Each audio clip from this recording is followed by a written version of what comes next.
Salam, bugünkü mövzumuz faiz hesablanmalarının əsaslarıdır, nisbət, faiz fərqi və müqayisələrdir. Ümumiyyətlə, faizlə bağlı əsasən məbləğləri müəyyən faiz artırıb azaltmaq, yaxud da iki məbləğ arasındakı faiz fərqi kimi əməliyyatları icra etmək üçün lazım gəlir.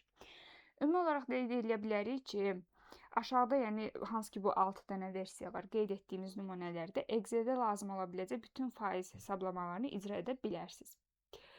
Ümumiyyətlə bir şey də qeyd eləyəcəm. İndi qarşımıza çıxacaq. Mən burada hazır yazmışam, amma silib yenidən yazacağam ki, siz tam olaraq tutasınız məsələni.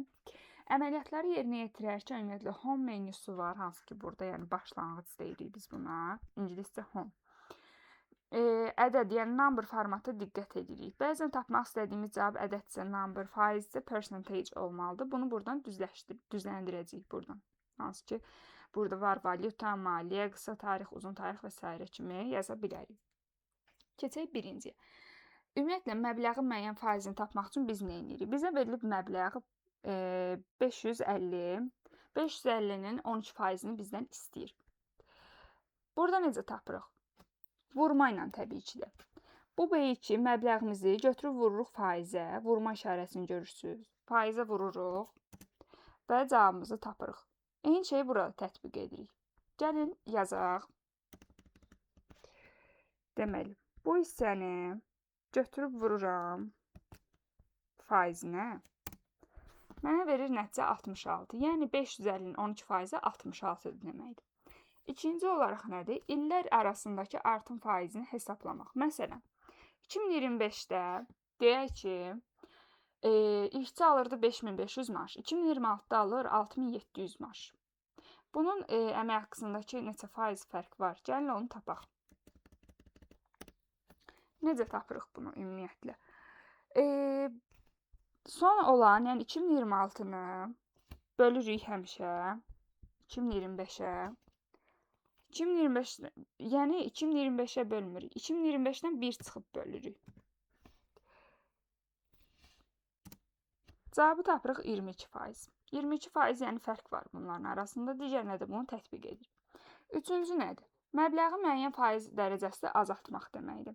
Məsələn, 5500-ü 7% azalt ver mənə. Baxın, necə azaldacağıq? Gəlin silək, yenidən yazaq. Ümumiyyətlə, mən videoları çəkməzdən əvvəl həmişə bunları öz üzərimdə yenidən təkrar edirəm ki, bilməyimə baxmayaraq, tələbəyə daha yaxşı, daha aydın bir şəkildə ötürmək üçün. Və onu yenidən yazıram ki, tələbə aydın bir şəkildə, yəni cədvəli ümumiyyətlə boş görməsin. Götürürük, hanı bu? Əvvəlki qiyməti, bunu azaltmaq istəyirik, elə deyil. Vururuq. Nəyə? Mötərizəni açırıq, birdən çıxırıq bunu. Bircə dəqiqə. Birdən çıxırıq bu hissəni, yəni 7%.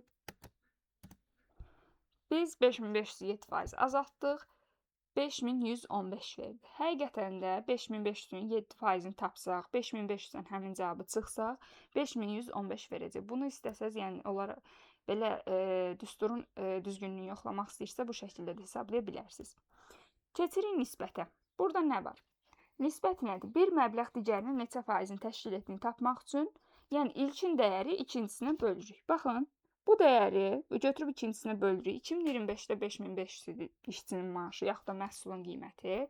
O 2026-da oldu 6700. Bunlar arasındakı nisbəti tapmaq üçün kiçik olanı, böyük olanı bölürük, faiz olaraq tapırıq 82%. Daha sonra, məsələn, məhsul var, endirimli qiymət var, faizi var və əvvəlki qiymət var. Məhsulun endirimli qiyməti 5500 manatdır. Faiz 17%. Yəni əvvəlki qiymətinin 17% azaltmışıq, 5500-ə almışıq. Burada hansı düstur tətbiq edirik? Götürürük bu endirimli qiyməti, bölürük, biri çıxırıq faizdən. Birdən çıxırıq faizi və əvvəlki qiyməti tapırıq. Görürsünüz, əvvəlki qiyməti verdi bizə. Altımızda nə edirik? Gəlir var, xərc var, mənfət var. Yəni bu nə deməkdir? Neçə faiz mənfət olduğunu hesablayırıq. Yəni gəlirdən xərci çıxıb nəticəni görə bilirik. Çox rahat bir şəkildə. Baxın, gəlirdən çıxdım nəticəni, daha doğrusu xərci, gəlirdən çıxdım xərci. Böldüm yenə də nəyə? Gəlirə. Mənfətimi mənə verdi 18%. Ümumiyyətlə biz bunları yazanda, baxın, bunları yazanda. Bu hissəyə giririk. Bunu eləyək deyənə ədəd. Bizə verdi 0.18. Amma bizə faizlə lazım olduğu üçün buradan ümumiyyətlə dəyişdirə bilərsiniz. Bayaq dediyim kimi buradan dəyişdirib sizə rəqəm kimi lazımdırsa rəqəm ədəd formatını baxın.